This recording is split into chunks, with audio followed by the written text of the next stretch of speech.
একদিন বাড়িতে কেউ ছিল না, তাই পাশের বাড়ির এক আন্টি আমাকে তার বাড়িতে ডাকলেন।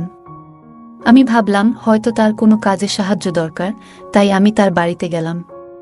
সেখানে গিয়ে দেখি আন্টি লাল রং এর একটি সুন্দর শাড়ি পরে আছেন। এই শাড়িতে তাকে অনেক সুন্দর আর আকর্ষণীয় লাগছিল।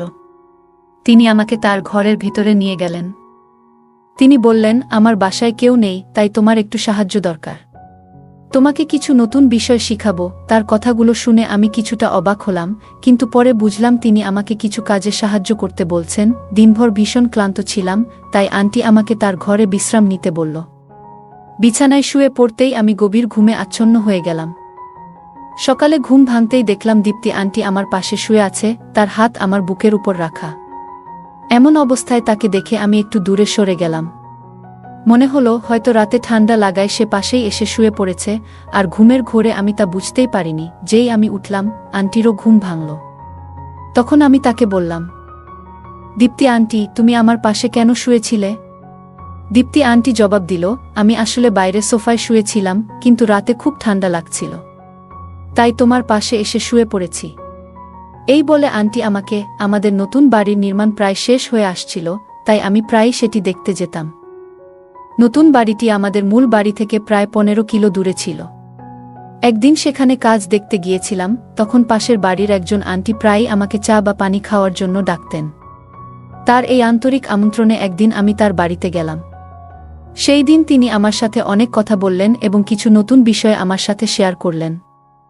পাশের বাড়ির আন্টি বেশ আত্মবিশ্বাসী ভঙ্গিতে কথা বলছিলেন এবং তার শাড়ি কিছুটা ভিন্নভাবে পরা ছিল। বাড়িতে ঢোকার পর তিনি আমাকে চা খাওয়ার জন্য জিজ্ঞেস করলেন। আমি বললাম, আমি চা খাই না, কিন্তু তিনি জোর দিয়েই চা বানিয়ে দিলেন। যখন তিনি আমাকে চা দিলেন, তখন তার হাত আমার হাতে হালকা করে স্পর্শ করল। সেই মুহূর্তে আমি কিছুটা অদ্ভুত কিছু অনুভব করলাম, তবে আমি তখনও বিষয়টিকে মজা হিসেবেই নিয়েছিলাম। এরপর তিনি বললেন, আজ তুমি ঠিক সময়ে এসেছ। বাসায় কেউ নেই, আমার একটু সাহায্য দরকার। আমি ভাবলাম হয়তো কোনো কাজের সহায়তা দরকার, কিন্তু পরে তিনি আমাকে তার ঘরের দিকে নিয়ে গেলেন। আমি কখনো ভাবিনি যে সেদিন এমন কিছু ঘটতে পারে। বন্ধুরা, আজকের গল্পটা অনেক বেশি স্পেশাল, তাই সবাই রেডি হয়ে যাও, কেউ মিস করো না। আর দয়া করে গল্পগুলো ভালো লাগলে ভিডিওটি লাইক, শেয়ার এবং চ্যানেলটি সাবস্ক্রাইব করো প্লিজ। আমি অরিন্দম, বয়স 22 বছর।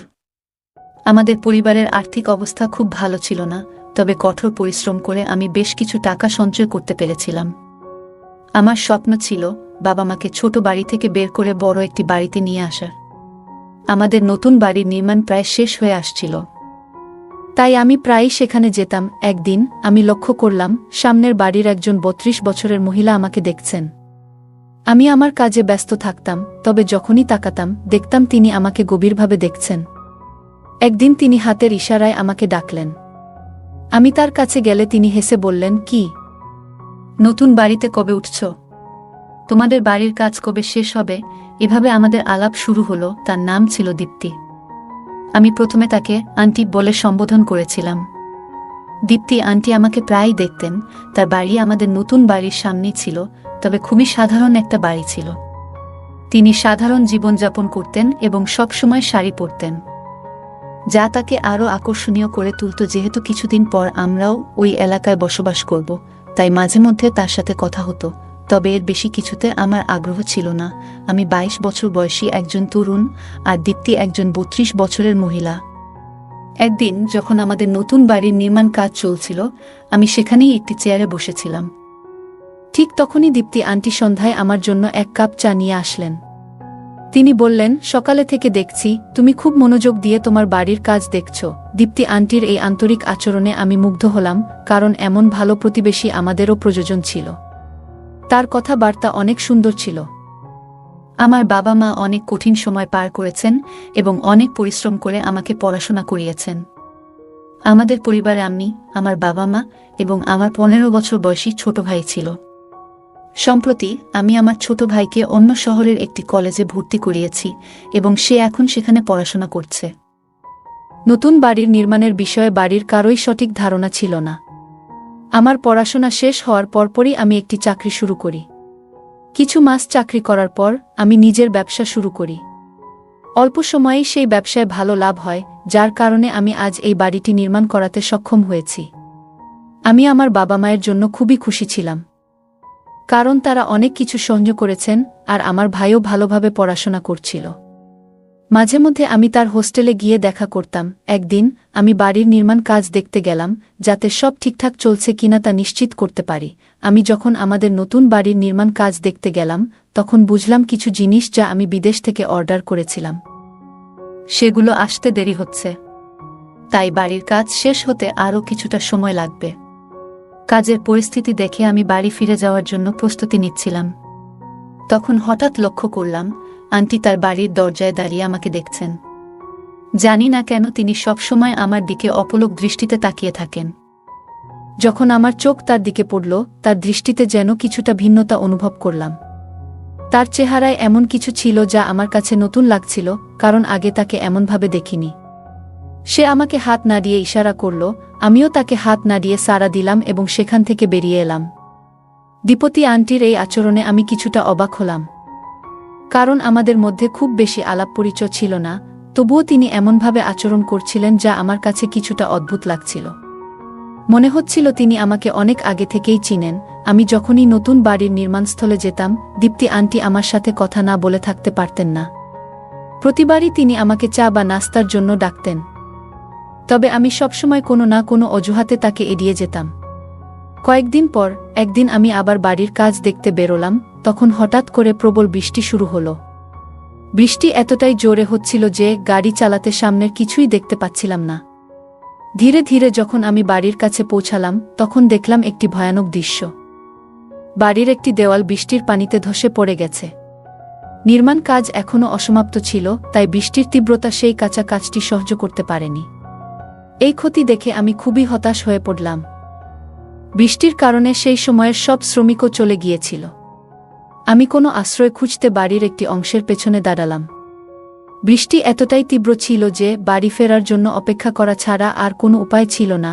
অনেকক্ষণ অপেক্ষা করেও বৃষ্টি কমছিল না এবং আমি বুঝতে পারছিলাম না কি করব। তখন বাড়িতে ফোন দেওয়ার চেষ্টা করলাম, কিন্তু নেটওয়ার্ক সমস্যার কারণে ফোন লাগছিল না। কিছুক্ষণ পরে হঠাৎ দেখি দীপ্তি আন্টি সামনের দিক থেকে ছাতা হাতে আমার দিকে আসছেন। সন্ধ্যা নেমে এসেছিল আর বৃষ্টির কারণে চারপাশ অন্ধকার ছিল। আন্টি এই হঠাৎ উপস্থিতি আমাকে কিছুটা অবাক করল। আন্টি একটি হাতে ছাতা এবং অন্য হাতে টর্চ নিয়ে ধীরে ধীরে আমার দিকে আসছিলেন। টর্চের আলো আমি তাকে স্পষ্টভাবে দেখতে পেলাম। সেই মৃদু আলোতে আন্টি একেবারেই আলাদা লাগছিল। সাধারণত তাকে শাড়িতে দেখতাম, কিন্তু আজ তিনি আধুনিক পোশাকে ছিলেন এবং তার ঠোঁটে লাল লিপস্টিক ঝলমল করছিল। এই নতুন রূপে তাকে আগে কখনো দেখিনি এবং তার দিকে তাকিয়ে আমি বিস্ময়ে তাকিয়ে রইলাম। ছাতাটি ছোট হওয়ায় তার শরীর কিছুটা ভিজে গিয়েছিল, আর সেই ভেজা অবস্থা তাকে আরও আকর্ষণীয় করে তুলেছিল।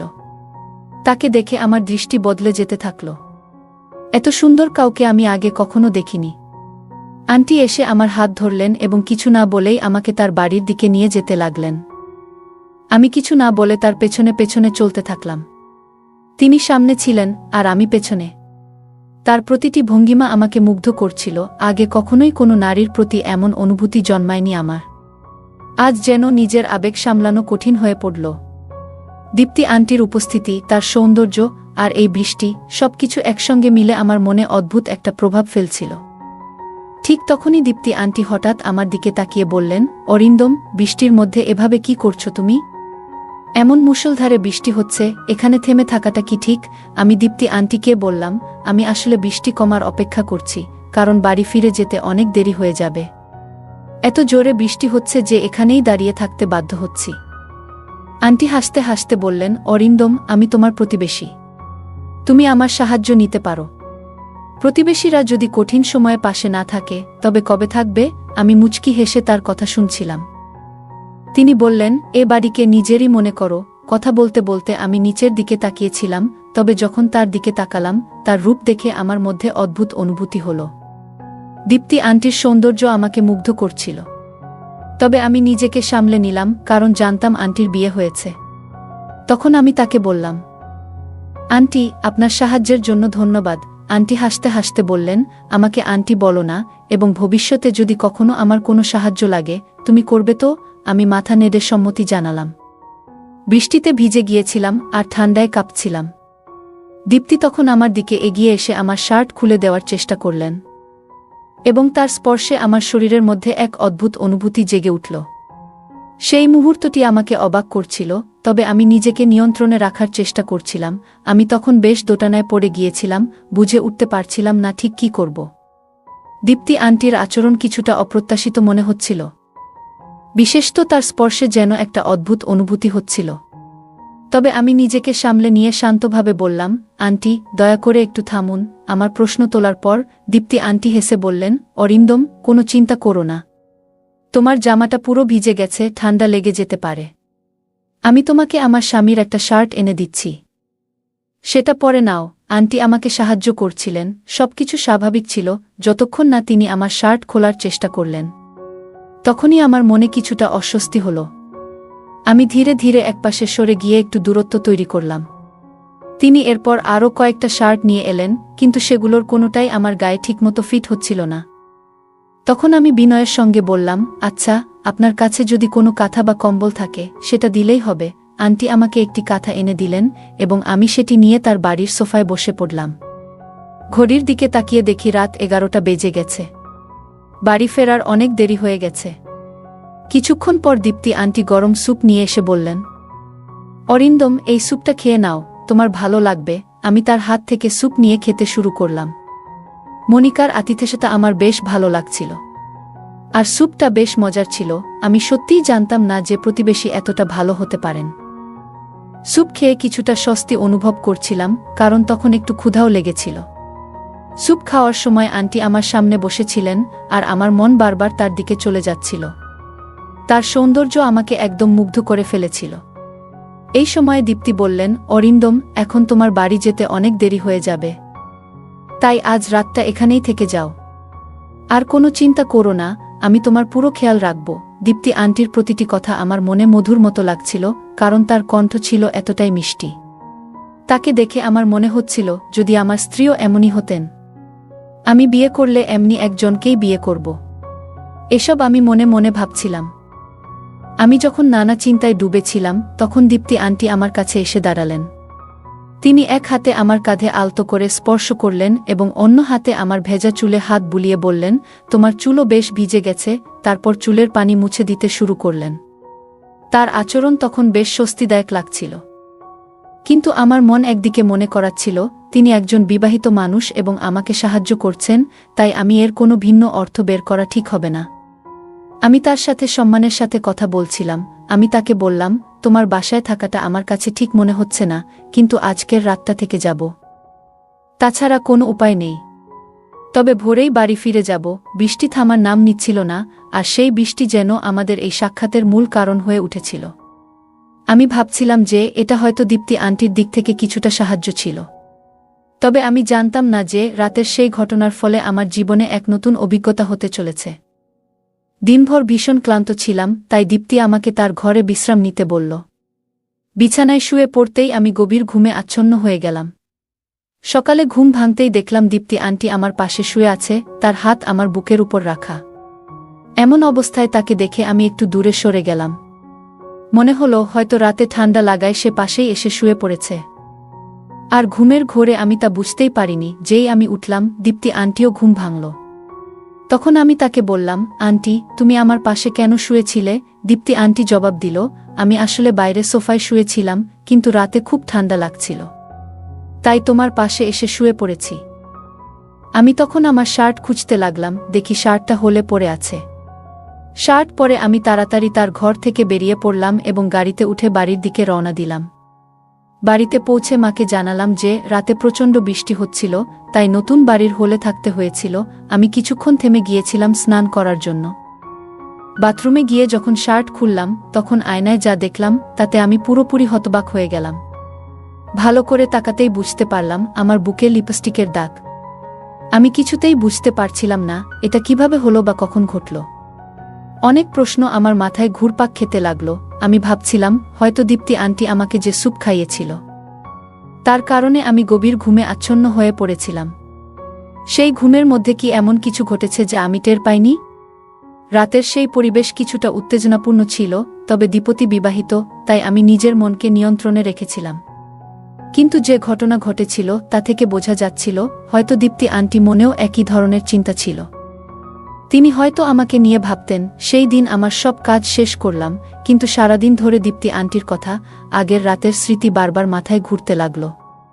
তার আচরণও কিছুটা রহস্যময় ছিল, যেন সে কিছু বলতে চাইছে। আমার মনেও তাকে নিয়ে অনেক কথা জমা হচ্ছিল, কিন্তু আমি কিছু বলতে পারছিলাম না। সেই সুযোগটাই আমি পাচ্ছিলাম না। 2 দিন পর আমি বাড়ির কাজ দেখতে গেলাম। সেখানে গিয়ে দেখলাম মিস্ত্রিরা বাড়ির দেয়ালগুলো আবার ঠিকঠাক করে দিয়েছে। বৃষ্টি 2 দিন ধরেই বন্ধ ছিল। আমি দীপ্তি আন্টির বাড়ির দিকে তাকালাম, কিন্তু বাড়ির দরজা বন্ধ। সাধারণত যখনই আমি সেখানে যেতাম, দীপতি আন্টি আশেপাশে থাকত। আজ তাকে কোথাও দেখা গেল না। চারপাশে তাকালাম, কিন্তু কোনো খোঁজ পেলাম না। শেষে আমি তার বাড়ির দরজার কাছে গেলাম। তখন তাকে দেখার জন্য একটা অস্থিরতা কাজ করছিল। তার বাড়ির কাছে পৌঁছাতেই ভেতর থেকে কিছু পুরুষদের কথা শোনার মতো লাগল। আমার মনে হলো হয়তো অতিথিরা এসেছে। তাই আমি ফিরে যাওয়াই ভালো মনে করলাম। আমার মন যদিও অস্থির হয়েছিল, কারণ সেই দিনের পরে আন্টি দেখার আকাঙ্ক্ষা আরও বেড়ে গিয়েছিল। সারাদিন অপেক্ষা করলাম, কিন্তু দীপ্তি আন্টি আর বের হলো না।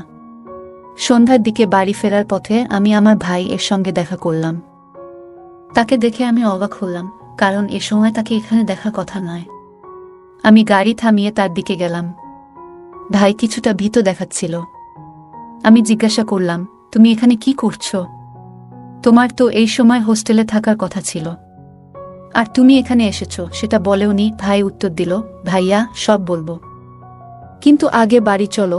আমি অনেক দিন ধরে মায়ের হাতে রান্না করা খাবার খাইনি। তার কথা শুনে আমি তাকে গাড়িতে তুললাম এবং বাড়ি ফিরে গেলাম। সে খাবার খেলো এবং তাড়াতাড়ি ঘুমিয়ে পড়ল। কিন্তু সেই রাতেও আমার ঘুম আসছিল না। বারবার ঘুমের মধ্যে অস্থির হয়ে পড়ছিলাম। আন্টির কথা বারবার মনে হচ্ছিল। রাতের একসময় হঠাৎ করে ভাই ঘুমের মধ্যে উঠে কোথাও যাচ্ছিল। আমি তাকে ডাকার চেষ্টা করলাম, কিন্তু সে আমার দিকে ফিরেও তাকালো না। বুঝলাম সে ঘুমের মধ্যে হাঁটছে। আমি তাড়াতাড়ি তাকে ধরে নিয়ে এসে শুইয়ে দিলাম। পরের দিন আমি মনে মনে সিদ্ধান্ত নিলাম যে আজ দীপ্তি আন্টির সঙ্গে দেখা করতেই হবে। তাকে না দেখলে আমার অস্থিরতা কাটছিল না।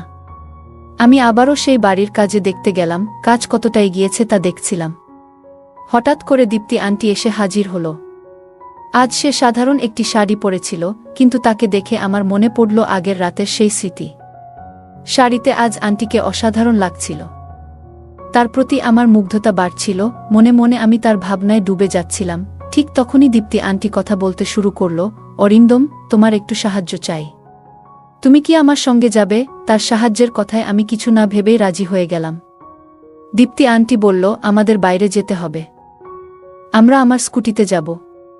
আমি একটু প্রস্তুত হয়ে নিচ্ছি। কিছুক্ষণ পর সে ফিরে এলো, সম্পূর্ণ প্রস্তুত হয়ে, এবং তাকে দেখে আমি চোখ ফেরাতে পারছিলাম না। তাকে আজ মনে হচ্ছিল আরও সুন্দর লাগছে তাকে। আমরা স্কুটিতে চড়ে রওনা হলাম এবং কিছু সময় পরে একটি পুরনো বাড়ির কাছে পৌঁছালাম। বাড়িটা বেশ বড় ছিল। আমি জিজ্ঞাসা করলাম, দীপতি আন্টি, তুমি আমাকে কোথায় নিয়ে এসেছো? সে বলল, আমার বাড়ির আশেপাশে কিছুটা সম্মান আছে, তাই তোমাকে এখানে নিয়ে এসেছি। এখানে আমার এক বন্ধুর ঘর আছে। আমরা সেই বন্ধুর ঘরে পৌঁছালাম। আমার মনে একটা চিন্তা ঘুরছিল, হয়তো আজ আমার মনের ইচ্ছাগুলো পূরণ হতে চলেছে। এই ভাবনায় আমি তার পিছু পিছু চললাম। স্কুটি থেকে নেমে আন্টি আমাকে নিয়ে বাড়ির এক কোণের ছোট্ট ঘরে গেল। ঘরে ঢুকে দেখলাম সেখানে একটা বিছানা আর পাশে একটি পানির কলস রাখা ছিল। দীপতি আন্টি বিছানায় বসে পড়ল। ঘরটা ছিল শান্ত আর খানিকটা অন্ধকারাচ্ছন্ন, তবে আমার মন সম্পূর্ণ অন্য কিছুতে নিবদ্ধ ছিল। আমি বিছানায় বসেছিলাম। কিছুক্ষণের মধ্যেই ঘরে 4 জন শক্তিশালী লোক ঢুকে পড়ল। তাদের দেখে আমি কিছুটা অবাক হয়ে গেলাম। বুঝতে পারছিলাম না এখানে কি ঘটছে। দেখলাম তাদের মধ্যে 2 জনের হাতে ক্যামেরা আছে এবং হঠাৎ করে ঘরের বড় বড় লাইটগুলো জ্বলে উঠল। আমি দীপ্তি আন্টিকে জিজ্ঞাসা করলাম, দীপ্তি আন্টি, এটা কি হচ্ছে? কিন্তু সে কোনো কথা বলার জন্য প্রস্তুত ছিল না। মুখে স্কার্ফ বাঁধা ছিল তার। আমি তার কাছে জানতে চাইতেই একটি ভারী মহিলার প্রবেশ হলো ঘরে। সে এসে আমার পাশে বসল। একদিকে ছিল আন্টি আর অন্যদিকে সেই মহিলা। আমি জোরে চিৎকার করে বললাম, এখানে কি চলছে? তখন সেই 4 জনের একজন বলল, তুমি যতই চিৎকার করো, এই ঘর থেকে কোনো শব্দ বাইরে যাবে না। এটা শুনেই আমি বুঝতে পারলাম আমার সঙ্গে কিছু ভয়ঙ্কর কিছু ঘটতে চলেছে। তখনই তাদের একজন একটি বড় ছুরি বের করল এবং তা আমার দিকে এগিয়ে ধরল। আমি প্রচণ্ড ভয়ে কাঁপতে লাগলাম। সে বলল, এখন তোমাকে আমাদের নির্দেশ মতো কাজ করতে হবে, না হলে তোমার জীবন বিপন্ন হবে। আমি ভয়ে দিশেহারা হয়ে পড়েছিলাম। তখনই বুঝলাম আমি এক ভুল জায়গায় এসে পড়েছি এবং দীপ্তি আন্টির উপর ভরসা করে আমি নিজেকে একটি ভয়াবহ পরিস্থিতিতে ফেলে দিয়েছি। আমি বুঝতে পারছিলাম যে দীপ্তি আন্টির প্রকৃত অভিপ্রায় অন্য কিছু। সেই মহিলা এবং আন্টি আমার সাথে অদ্ভুত আচরণ করতে লাগলেন, আর ক্যামেরা হাতে থাকা লোকগুলো সেই মুহূর্তগুলো বন্দি করতে শুরু করল। তখনই আমার মনে হলো আমি একটা ফাঁদে আটকে গেছি। ঠিক সেই মুহূর্তে কেউ বাইরে থেকে দরজায় জোরে ধাক্কা দিল। দরজা খোলেনি, তাই সেটি ভেঙে ফেলা হলো। পুলিশ ঘরে ঢুকতেই দীপ্তি আন্টি ভয়ে থরথর করতে লাগল। পুলিশ এসে সেই লোকগুলোকে গ্রেপ্তার করল। তারা আসলে একটি চক্রের সদস্য ছিল, যারা নারীদের ফাঁদে ফেলে তরুণদের থেকে অর্থ আদায় করত। দীপ্তি আন্টি আগেও এমন অনেক কাজ করেছে, আর আমার ছোট ভাই ও এই প্রতারণার শিকার হয়েছিল। এই কারণেই আমরা দীপ্তি আন্টিকে ধরার জন্য পরিকল্পনা করেছিলাম। আমার ভাই আমাকে সবকিছু খুলে বলেছিল, কিভাবে আন্টি তাকে ফাঁদে ফেলেছিল। সে হোস্টেল থেকে ফেরার পথে দীপ্তি আন্টির সঙ্গে পরিচিত হয়েছিল এবং ধীরে ধীরে প্রতারণার শিকার হয়। আসলে দীপ্তি আন্টির আসল নাম দীপ্তি নয়। সে এবং তার দল যুবকদের ফাঁদে ফেলে তাদের কাছ থেকে টাকা আদায় করত। আমি পুরো বিষয়টি পুলিশকে জানাই এবং পুলিশ আমাদের সাহায্যে এই চক্রটিকে ধরার জন্য একটি পরিকল্পনা তৈরি করে। দীপ্তি আমার ভাই এর সঙ্গেও এমন একটি ভিডিও ধারণ করেছিল এবং তার কাছ থেকে প্রচুর টাকা দাবি করেছিল। আমার ভাই কিছু টাকা দিয়েছিল, কিন্তু তারা তাতে সন্তুষ্ট হয়নি। তারা আমার ভাইকে ব্ল্যাকমেইল করতে থাকে এবং আরও অর্থ আদায়ের চেষ্টা করছিল। আমার ভাই এ ঘটনা আমাকে গভীরভাবে নাড়া দিয়েছিল। রাতের বেলা যখন আমি আমার ভাইকে বাড়িতে নিয়ে এসেছিলাম, তখন দেখলাম সে এক কোণে বসে কাঁদছে। আমি তাকে সান্ত্বনা দিয়ে সব কথা জিজ্ঞাসা করলাম। অনেক সাহস সঞ্চয় করে সে আমাকে পুরো ঘটনা জানালো। তার সেই সাহসের কারণেই আমি দীপ্তি এই প্রতারণামূলক চক্রের পর্দা ফাঁস করতে পেরেছিলাম। আমাদের বাড়ির সামনে যে বাড়িটা দীপ্তি ভাড়া নিয়েছিল, সেটাও সে ভুয়া পরিচয় ব্যবহার করে ভাড়া নিয়েছিল। আমার ভাই এই ঘটনাটি তার জীবনে বড়সড় মানসিক আঘাত হেনেছে, যার জন্য সে ডিপ্রেশনে চলে গিয়েছিল। তাকে সুস্থ করতে অনেক সময় লেগেছিল। দীপতি এবং তার চক্রকে আমি আইনের আওতায় এনে ভালোভাবে শাস্তি দিতে পেরেছিলাম। সময়মতো সত্যটা জানতে পারায় আমি আমার ভাইকে এই ভয়ঙ্কর পরিস্থিতি থেকে উদ্ধার করতে সক্ষম হয়েছিলাম। নইলে তার জীবনে কি ঘটতে পারত তা ভাবতেই ভয় লাগে। দীপ্তির এই চক্র সম্পর্কে জানার পর আরও অনেক তরুণ এগিয়ে এসে তাদের অভিজ্ঞতা শেয়ার করেছিল। অনেকেই এই ধরনের প্রতারণার শিকার হয়েছিল। বন্ধুরা, মনে রাখবেন, কারো মিষ্টি কথায় সহজেই বিশ্বাস করবেন না। অজানা লোকের উপর তাড়াতাড়ি বিশ্বাস করা বিপজ্জনক হতে পারে। আপনার সরলতার সুযোগ নিতে কিছু লোক সর্বদা প্রস্তুত থাকে। তাই সজাগ থাকুন, যাতে আপনার জীবনে অরিন্দমের মতো পরিস্থিতি না আসে। বন্ধুরা, যদি এই গল্পটি ভালো লেগে থাকে, তাহলে দয়া করে ভিডিওটি লাইক করুন এবং আমাদের চ্যানেলটি সাবস্ক্রাইব করুন। পাশে থাকা বেল আইকনটি প্রেস করুন, যাতে করে আমরা যখনই নতুন ভিডিও আপলোড করি, তার নোটিফিকেশন সবার আগে আপনার কাছে পৌঁছে যায়। ধন্যবাদ। দেখা হবে আমাদের পরবর্তী ভিডিওতে।